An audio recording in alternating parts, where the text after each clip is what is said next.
Encore aujourd'hui, il y a toujours des mystères que personne n'a pu expliquer. Non, je ne parle pas de votre devoir maison de maths, mais plutôt du triangle des Bermudes par exemple. Ce triangle imaginaire qui est soi-disant responsable d'un bon nombre de disparitions. Mais bon, quoi qu'il en soit, salut tout le monde. C'est Monsieur Faucon et aujourd'hui on se retrouve pour 6 grands mystères inexpliqués.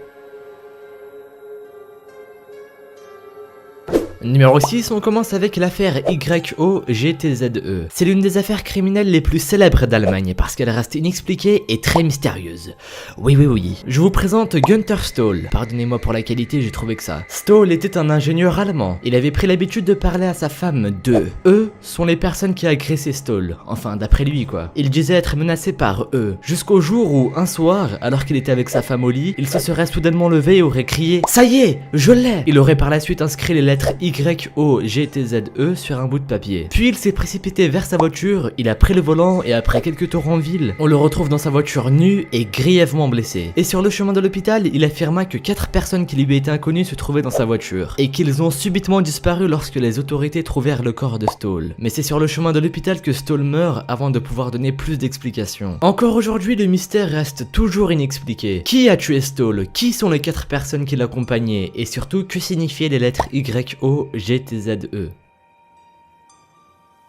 Numéro 5, on continue avec Benedetto Supino, ou autrement dit l'homme de feu. Et je pense que vous l'aurez compris, Benedetto a le pouvoir d'enflammer tout ce qu'il veut. En effet, on remonte 24 ans en arrière, en 1982, Benedetto avait 10 ans. Il était dans un cabinet de dentiste en train de lire une BD, et c'est là que soudainement, sa bande dessinée a pris feu. Comme ça, sans raison. Ou encore un soir, alors qu'il dormait tranquillement dans son lit, ses draps ont pris feu, ce qui lui a causé de sévères brûlures. Alors évidemment, il ne contrôlait pas ce pouvoir, si je peux appeler ça comme ça. Les flammes apparaissaient toutes seules à des moments ou à des endroits totalement aléatoires. Et malgré le fait qu'il a été très médiatisé pour ça, jamais quelqu'un a réussi à expliquer ce phénomène qui reste ma foi très étrange.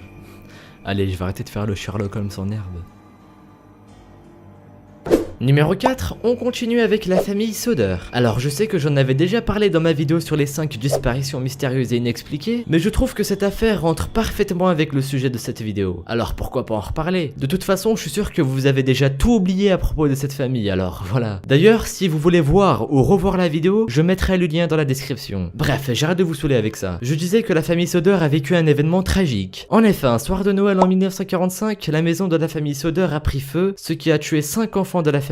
Mais le problème dans l'histoire, c'est que les corps des enfants brûlés n'ont jamais été retrouvés. Il devrait au minimum y avoir les restes de leur corps, ou leurs cendres, car faut savoir que l'incendie a été très rapide, bien trop rapide pour que les corps soient entièrement brûlés. Mais malheureusement, rien n'a été trouvé. Du coup, la question qu'on se pose c'est, est-ce qu'ils sont vraiment morts? On n'en sait trop rien. Bon, je suis désolé mais je reviens là-dessus. Je vous conseille vraiment d'aller voir ma vidéo sur les disparitions car j'en parle beaucoup plus de cette affaire. Parce qu'il y a bien d'autres choses à savoir.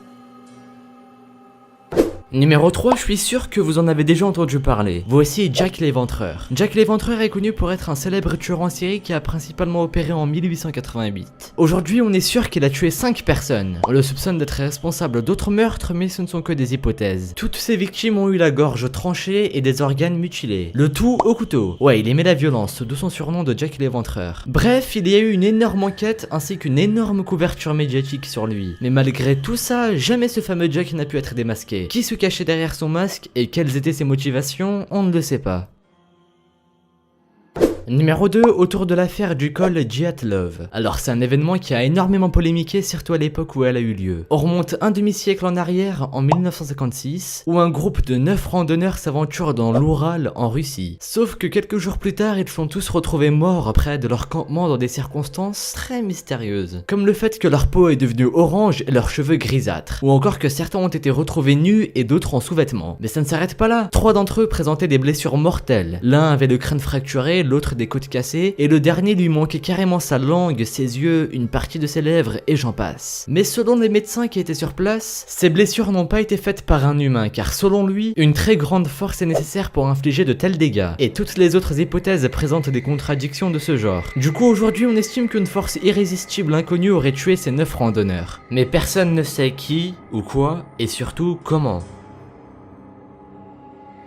Numéro 1. Pour finir, j'ai décidé de vous parler d'un événement mystérieux et inexpliqué très récent, celui du vol 370 Malaysia Airlines. C'est le 8 mars 2014 à minuit 41 que l'avion décolle de la Malaisie pour Pékin. Il y avait à bord 239 passagers dont le pilote et le personnel. 40 minutes plus tard, le signal fut coupé entre l'avion et la station de contrôle, et l'avion fut officiellement disparu. Et aujourd'hui, 2 ans plus tard, nous ne savons toujours pas où se trouve cet avion. On présume que les passagers sont morts, des débris de l'avion ont été retrouvés à droite et à gauche, mais rien qui puisse nous annoncer avec certitude ce qu'en est devenu les passagers ou l'avion, même si en soi les débris de l'avion peuvent nous donner des idées.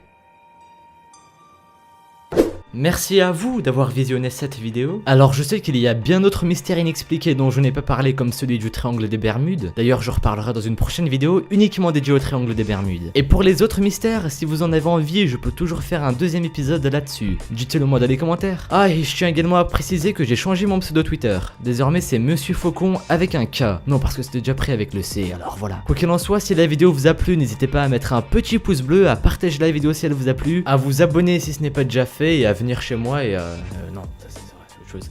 Bon bah moi je vous dis à la prochaine pour une nouvelle vidéo, salut à tous.